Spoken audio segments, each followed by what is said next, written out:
नमस्कार साथियों, स्वागत है आपका अपने YouTube चैनल स्टार स्टडी पर। तो दोस्तों, आज हम राजस्थान बीएसटीसी के लिए 500 इम्पोर्टेंट प्रश्नों के बारे में बात करेंगे जो आपके हर बार परीक्षा में रिपीट होता है। और यह सभी प्रश्न बीएसटीसी के एग्ज़ाम में आने लायक प्रश्न, इसलिए वीडियो में अंत तक बने रहे। तो चलो वीडियो को शुरू करते हैं। तो आपका पहला सवाल है कि राजस्थान के संदर्भ में ठाकुर केसरी सिंह बारट, स्वामी दयानंद सरस्वती, अर्जुन लाल सेठी तथा विजय सिंह पथिक के बीच एक समानता थी। तो वह समानता कौन सी थी?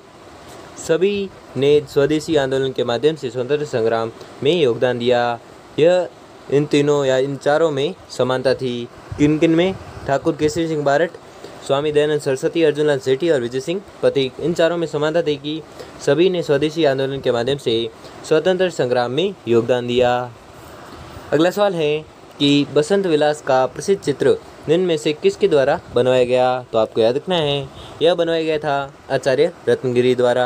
ठीक है, कौन सा चित्र? बसंत विलास का प्रसिद्ध चित्र।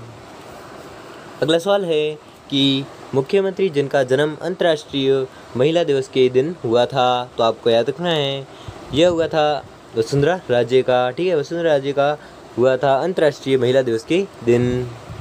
अगला सवाल है कि जैसलमेर ज़िले का कौन सा गांव रेगिस्तानी प्रभाव के लिए जाना जाता है? तो आपको याद रखना है, वह गांव है नाचना गांव। ठीक है, नाचना गांव है जो रेगिस्तानी प्रभाव के लिए जाना जाता है। और यह गांव कहाँ पर है? तो जैसलमेर ज़िले में है।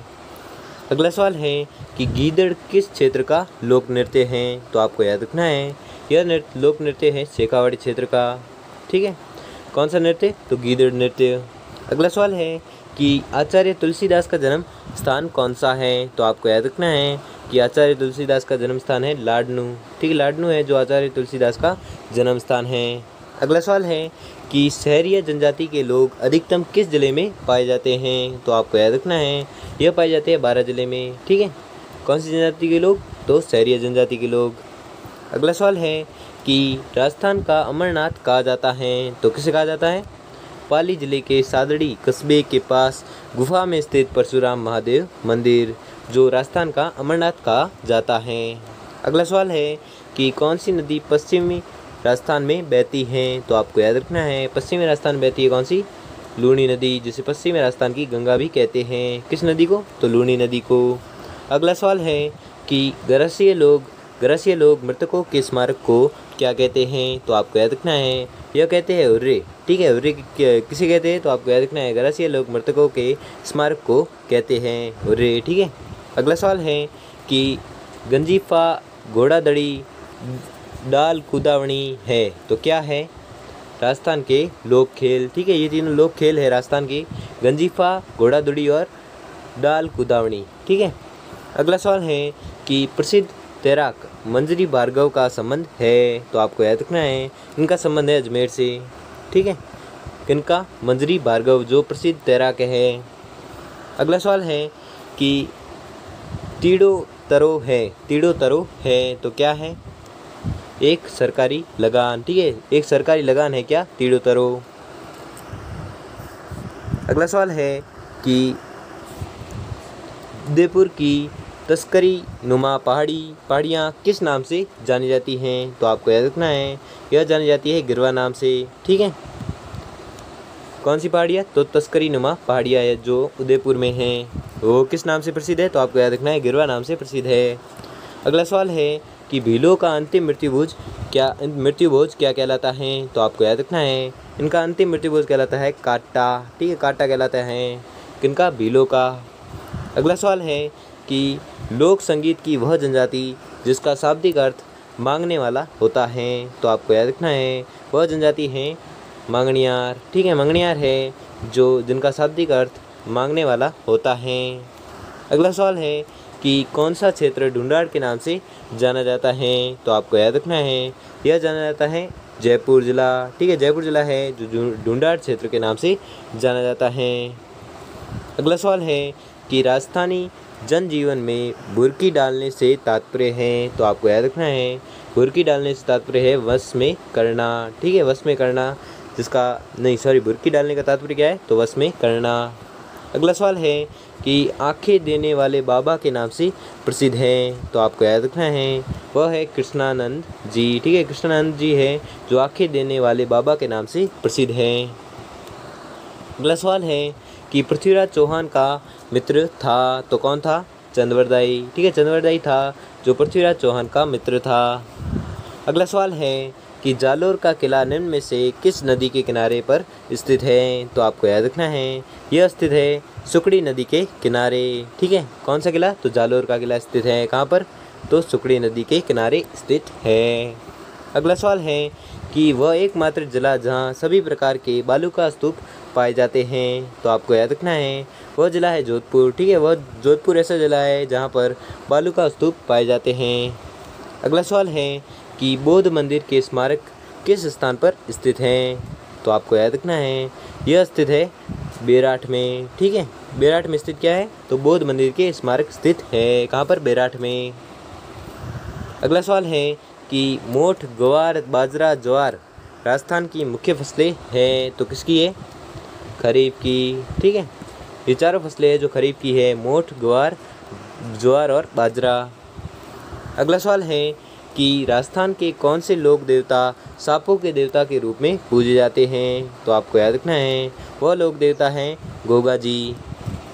अगला सवाल है कि खेती की दृष्टि से सर्वोत्तम मृदा संरचना होती है। तो आपको याद रखना है यह होती है मृदु कोणीय संरचना।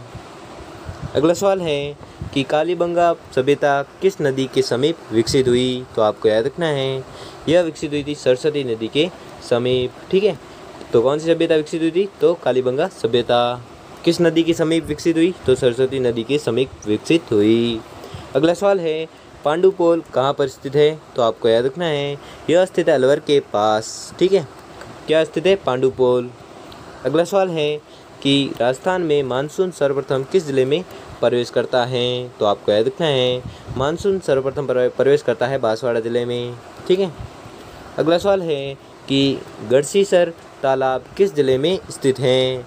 ज्ञातव्य है कि यह तैराकों की कसौटी माना जाता है। तो आपको याद रखना है वह जिला है बीकानेर में। ठीक है, बीकानेर जिले में है कौन सा तालाब? तो गढ़सीसर तालाब है जो बीकानेर जिले में है, उसे तैराकी की कसौटी माना जाता है। अगला सवाल है कि अरावली श्रृंखला राजस्थान को दो भागों में बांटती है, उत्तर पश्चिम तथा दक्षिण पूर्व। इनमें से कौन से भाग में कम वनस्पति मिलती हैं? तो आपको याद रखना है उत्तर पश्चिम भाग में कम वनस्पति मिलती हैं। अगला सवाल है कि बाड़मेर जिले के साथ किस जिले की सीमा नहीं जुड़ी है? तो आपको याद रखना है सिरोही जिले की सीमा नहीं जुड़ी है। किसके साथ? तो बाड़मेर जिले के साथ। अगला सवाल है कि ऊंट महोत्सव 2008 कहाँ पर आयोजित होगा? तो आपको याद हुआ था, सॉरी होगा नहीं है, हुआ था। ठीक है, तो कहाँ पर हुआ था? तो आपको याद रखना है यह हुआ था बीकानेर में। ठीक है, कौन सा महोत्सव? ऊंट महोत्सव 2008। अगला सवाल है कि खाटू श्याम जी का मंदिर किस महाभारत कालीन पात्र से संबंधित है? तो आपको याद रखना है यह मंदिर संबंधित है बर्बरिक। ठीक है, बर्बरिक पात्र से संबंधित है। कौन सा मंदिर? तो खाटू श्याम जी का मंदिर। अगला सवाल है कि राजस्थान राज्य का भौगोलिक फैलाव है। तो आपको याद रखना है इसका भौगोलिक फैलाव है 3,42,429। ठीक है, 34/39। ठीक है, 34/39 तो आपको याद ही होगा 3,42,239। ठीक है, अगला सवाल है कि जावर माइंस किसके उत्पादन के लिए प्रसिद्ध है? तो आपको याद रखना है यह प्रसिद्ध है जिंक के लिए। ठीक है, जावर माइंस किसके लिए प्रसिद्ध है? तो आपको याद रखना है जिंक के लिए प्रसिद्ध है। अगला सवाल है कि किन जिलों में मेवाड़ी नहीं बोली जाती हैं? तो आपको याद रखना है मेवाड़ी नहीं बोली जाती कहाँ पर? सिरोही जिले में। अगला सवाल है कि बीएसएफ के जवानों की आराध्य देवी है तो कौन है? तनोट माता। ठीक है, तनोट माता है जो बीएसएफ के जवानों की आराध्य देवी है। अगला सवाल है कि भारत के कुल जिप्सम उत्पादन का लगभग राजस्थान से प्राप्त होता है तो कितना प्राप्त होता है? 94%। ठीक है, 94% क्या प्राप्त होता है? तो जिप्सम प्राप्त होता है कहाँ से? राजस्थान से। अगला सवाल है कि पुष्कर मेला कब बढ़ता है? तो आपको याद रखना है यह बढ़ता है कार्तिक पूर्णिमा को, ठीक है, तो कार्तिक पूर्णिमा को क्या बढ़ता है? पुष्कर मेला। अगला सवाल है कि गुडला त्यौहार मनाया जाता है, तो आपको याद रखना है यह मनाया जाता है चैत्र कृष्ण अष्टमी में। अगला सवाल है कि अलवर के मेव किस वाद्य यंत्र का विशेषतः प्रयोग करते हैं, तो आपको याद रखना है यह प्रयोग करते हैं अलगोजा का। ठीक है, कौन? तो अलवर के मेव। अगला सवाल है कि ढोला मारू कथा में निम्न में से किस स्थान का उल्लेख हुआ है, तो आपको याद रखना है यह उल्लेख हुआ है पूगल का। ठीक है, तो किस स्थान का उल्लेख हुआ है? पूगल का। और किस कथा में? तो ढोला मारू कथा में। अगला सवाल है कि ए मालिक तेरे बंदे हम गीत के रचनाकार है, तो आपको याद रखना है इसके रचनाकार है पंडित भरत व्यास। ठीक है, पंडित भरत व्यास है जो ए मालिक तेरे बंदे हम के रचनाकार हैं। अगला सवाल है कि अशोक मेहता समिति का गठन कब किया गया, तो आपको याद रखना है इस समिति का गठन किया गया था 12 दिसंबर 1977 को। ठीक है, 12 दिसंबर 1977 को किस समिति का गठन हुआ, तो आपको याद रखना है अशोक मेहता समिति का गठन हुआ। अगला सवाल है कि उत्तरी भारत की एकमात्र भूकंप वेधशाला है, तो आपको याद रखना है वह वेधशाला है अजमेर में। ठीक है, उत्तरी भारत की एकमात्र भूकंप वेधशाला कहाँ पर है, तो आपको याद रखना है यह है अजमेर में। अगला सवाल है कि कठपुतलियों एवं खिलौने के निर्माण हेतु चित्तौड़गढ़ का प्रसिद्ध स्थल है, तो आपको याद रखना है वह प्रसिद्ध स्थल है बस्सी। ठीक है, बस्सी है जो कठपुतलियों एवं खिलौनों के निर्माण हेतु चित्तौड़गढ़ का प्रसिद्ध स्थल है। कौन सा? बस्सी। अगला सवाल है वह नदी जिसका उल्लेख ऋग्वेद में मिलता है तथा जो पूर्वी पंजाब से राजस्थान में बहती थी, तो आपको याद रखना है वह नदी है सरस्वती नदी। ठीक है, सरस्वती नदी वह नदी है जिसका उल्लेख ऋग्वेद में मिलता है तथा जो पूर्वी पंजाब से राजस्थान में बहती हैं। अगला सवाल है कि कागी गान के लिए प्रसिद्ध रुक्मा की किस जाति से संबंधित है, तो क्या है? कागी गान। कागी गान यानी नाक से गायन के लिए प्रसिद्ध रुक्मा किस जाति से संबंधित हैं, तो रुक्मा किस जाति से संबंधित थी? तो मांगणियार जाति से संबंधित थी जो नाक से गायन के लिए प्रसिद्ध है। कौन? रुक्मा। और किस जाति से संबंधित है? तो मांगणियार जाति से संबंधित है। अगला सवाल है कि मीराबाई किसकी पुत्री थी, तो आपको याद रखना है कि मीराबाई पुत्री थी रतन सिंह की। ठीक है, रतन सिंह की पुत्री का नाम क्या है, तो आपको याद रखना है मीराबाई। और मीराबाई के पिता का नाम क्या है? तो रतन सिंह। ठीक है, तो दोस्तों आपको 50% दिए गए थे, जिसमें से आपने कितने प्रश्न सही किए हैं वो हमें जल्दी कमेंट करके ज़रूर बताएं। और अगर आपको वीडियो अच्छा लगा हो या आपके लिए थोड़ा सा भी हेल्पफुल साबित हुआ हो तो वीडियो को लाइक और चैनल को सब्सक्राइब कर लीजिए। धन्यवाद।